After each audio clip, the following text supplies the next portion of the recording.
Hello friends, आज हम आपके लिए द हिंदू न्यूज़ एनालाइज करेंगे। 7 जनवरी prelims, UPSC prelims plus mains दोनों के लिए इम्पोर्टेंट है।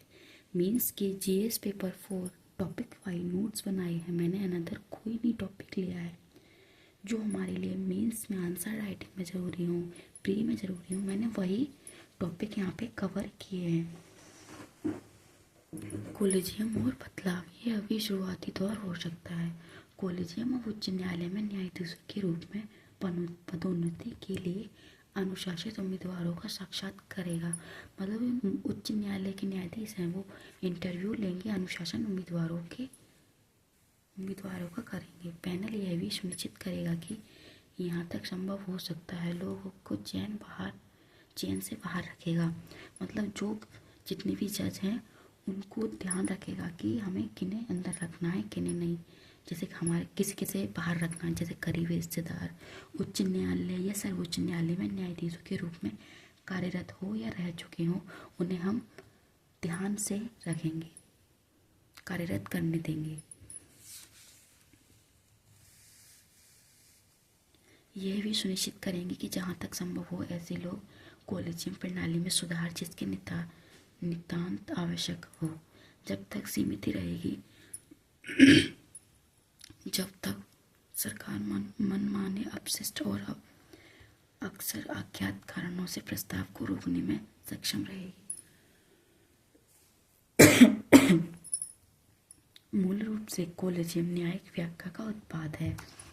ये कई औपचारिक नियम है। ये किसी के प्रति जवाबदेही नहीं है और इसका कामकाज चाहे वह निर्णय के प्रशासन में हो या इसकी प्रक्रिया की अपारदर्शिता या रहस्यमत में, मतलब ये किसी में भी सहमति दे सकते हैं, जैसे कि औपचारिक अनौपचारिक नियमों में प्रस्तावों को रोकने में यह काम करते हैं। इसकी जगह स्पष्ट और वांधिकारी नियमों को होना जरूरी है ताकि इस प्रणाली की शाख बनी रहे। एग्जाम्पल हमें बताया जाता है कि मेमोरेंड ऑफ प्रोसीजर मजदूर हैं।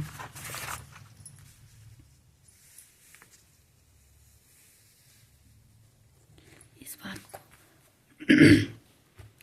बात को लेकर सतर्क थे कि गणराज्य की मूलभूत विचार विधायी का, कार्यपालक और न्यायपालिका का अलग रहना कायम रहे। संविधान में प्रावधान है कि भारत के राष्ट्रपति भारत के मुख्य न्यायाधीशों और अन्य न्यायाधीशों के साथ परामर्श के बाद सर्वोच्च न्यायालय के न्यायाधीश की नियुक्ति करेंगे। भारत के राष्ट्रपति और मुख्य न्यायाधीश श्री चंद्रचूड़ और ये 4 मुख्य न्यायाधीश, अन्य जो 4 होते हैं वो नियुक्ति करेंगे। उच्च न्यायालय के न्यायाधीशों के मामले में ये परामर्श भारत के मुख्य न्यायाधीश, राज्य के राज्यपाल और उस न्यायालय के मुख्य न्यायाधीशों के साथ किया जाएगा। 1993 में जैसे दूसरों का जज मामला कहा जाता है, न्यायालय ने निर्णय दिया है कि परामर्श का अर्थ है सहमति और ये सहमति केवल मुख्य न्यायाधीश ही नहीं, एक कोलेजियम होना चाहिए। संक्षेप में कॉलेजियम की सिफारिश पर सरकार निर्णय कर सकती है। मतलब अगर सरकार निर्णय करेगी तो उन्हें वो मानना पड़ेगा। जीएस पेपर 2 डिजिटल तरीके से शासन के सशक्त बनाना। डिजिटलीकरण केवल नागरिक सेवाओं में सुधार के लिए है बल्कि सरकारी कर्मचारियों की क्षमताओं को बढ़ाने के लिए भी है। शासन में प्रौद्योगिकी को अपनाने से अधिक प्रभावी संचार, सूचित निर्णय लेना और सुव्यवस्था वर्कफ्लो को बढ़ावा के लिए मिलता है। इस देश में IGOT कर्मयोगी जैसे पहला केंद्र है, 2020 में शुरू हुआ। इसे ऑनलाइन प्रशिक्षण पोर्टल का उद्देश्य सरकार अधिकारी की डेटा एनालिटिक्स, सार्वजनिक प्रशासन और डिजिटल तकनीकी में आवश्यक कौशल प्रदान करना है।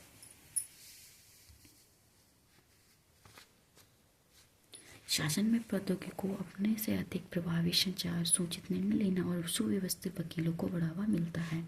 खरीद प्रक्रिया की ऑनलाइन प्लेटफॉर्म जैसे कि गवर्नमेंट मार्केटप्लेस GEM में स्थानांतरित करना एक महत्वपूर्ण भूमिका निभा रहा है। चुनौतियाँ, कार्यबल के कुछ हिस्सों में परिवर्तन के प्रति प्रतिरोध, नौकरशाही, ढांचे कभी कभी अनुकूलों में धीमे होते हैं। प्रेरक की कमी भी चिंता का विषय है, जिससे सरकारी पहल जैसे IGOT कर्मयोगी प्लेटफॉर्म केवल उपस्थित ट्रैकर बनाकर रह सकते हैं। डिजिटल विभाजन एक प्रमुख समस्या है। भारत में डिजिटल शासन पहलों ने एक मजबूत आधार तैयार किया, लेकिन डिजिटल परिवर्तन की पूरी क्षमता का दोहन करने के लिए अभी भी बहुत कुछ करना बाकी है। GS पेपर फर्स्ट एंड 2 के लिए analysing the 2023 caste based census of Bihar की 2000 जाति आधारित जनगणना।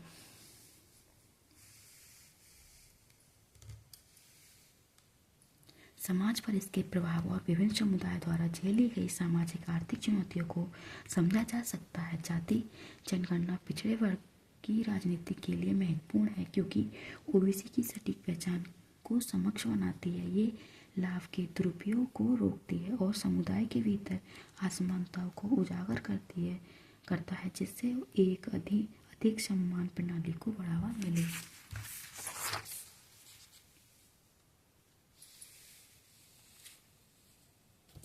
अतिरिक्त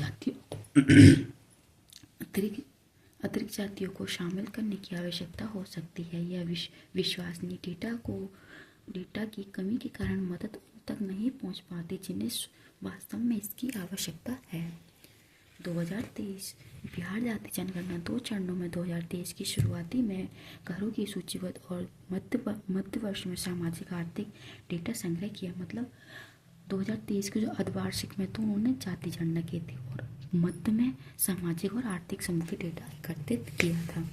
पटना उच्च न्यायालय द्वारा सर्वेक्षण के खिलाफ याचिकाओं को खारिज करने के बाद रिपोर्ट जारी की गई है, जिससे जाति और सामाजिक आर्थिक डेटा का विवरण था। 215 समुदाय की पूर्व निर्धारित सूची का उपयोग करते हुए जनगणना ने SC, ST, OBC, अति पिछड़े वर्ग MBC, सवर्ण और एक अलग अन्य रिपोर्ट जाति ORC समूह की वर्गीकृत किया गया है। मतलब इन्होंने इन भागों में इन्हें बांटा है। SC व ST परिवार में 40% से अधिक की आय 6000 माह से कम है, जबकि GS में ये 25% है। GC में ये 25% है। GC में 17% उच्च शिक्षा प्राप्त करना है, जबकि दलितों में ये 3.5% से भी कम है। ये डेटा दिखाता है कि ये जनगणना नीतियों को बेहतर तरीके से तैयार और संसाधनों को प्रभावी ढंग से आवंटित करने के लिए एक महत्वपूर्ण उपकरण बन सकती है, जो असमानताओं को दूर करती है और अधिक न्यायसंगत सुधारों को बढ़ावा देती है। GS paper 2 US to remove Indian entities from restrictions list से जोक्स साल्वेनिया। भारत और अमेरिका परमाणु समझौता। मतलब ये भारत और अमेरिका के बीच एक समझौता हुआ है। अमेरिका जल्दी भारतीय वैज्ञानिक और परमाणु संस्थाओं को प्रतिबंधित सूचियों से हटा देगी, ताकि भारत और अमेरिका परमाणु समझौते की क्षमता को पूरी तरह से महसूस किया जा सके। यह समझौता PM मनमोहन सिंह और राष्ट्रपति जॉर्ज W बुश के बीच हुआ था। IIT दिल्ली में बोलते हुए सुल्विया ने अंतरिक्ष पर परमाणु क्षेत्र के 2 देशों के बीच सहयोग के प्रमुख क्षेत्र के रूप में प्रस्तुत किया। बदलाव मिसाइल टेक्नोलॉजी कंट्रोल MTCR के तहत किया गया है, जो भारत के साथ अमेरिका वाणिज्यिक अंतरिक्ष सहयोग की बढ़ावा देगा। भारत अमेरिका परमाणु समझौता, ये अमेरिका और उन्होंने समझौता किया है। भारत और अमेरिका परमाणु सहयोग समझौते पर 2008 में हस्ताक्षर करेगा। मतलब कर दिए हैं हस्ताक्षर। परमाणु आपूर्तिक समूह NNSG ने भारत को एक विशेष छूट दी है, जिसके तहत वे 1 दर्जन देश के साथ सहयोग समझौता पर हस्ताक्षर कर सकता है। भारत को विभिन्न देशों में यूरेनियम आयात करने में सक्षम बनाया। भारत ने दबाव बाहरी जल रिएक्टर PSWR विकसित है, जो वर्तमान में भारतीय परमाणु ऊर्जा उत्पादन की रीढ़ है। मतलब हमें मेन चेस्टर बोल सकते हैं उसे। समझौते के बाद फ्रांस, कजाकिस्तान, ऑस्ट्रेलिया, कनाडा और रूस से यूरेनियम के आयात के आयात के लिए विशिष्ट समझौता हुआ है।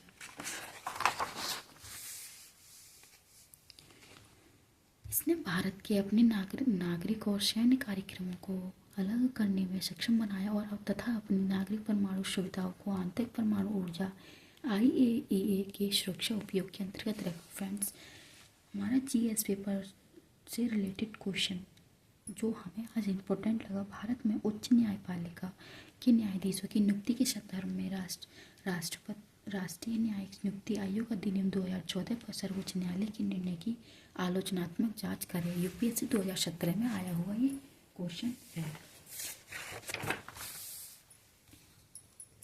फ्रेंड्स, आप सभी को नोट कैसे लगे कमेंट सेक्शन में बताना। इन वीडियो को ज़्यादा से ज़्यादा लाइक करना, शेयर करना एंड सब्सक्राइब करना मत भूलना।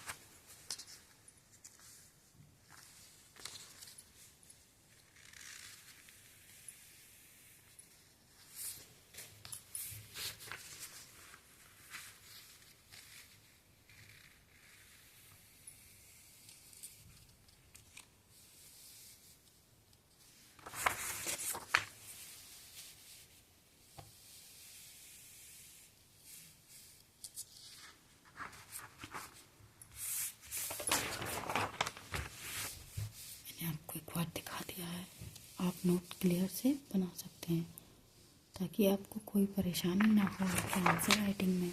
और मैंने क्वेश्चन भी ले लिया है। Thank you.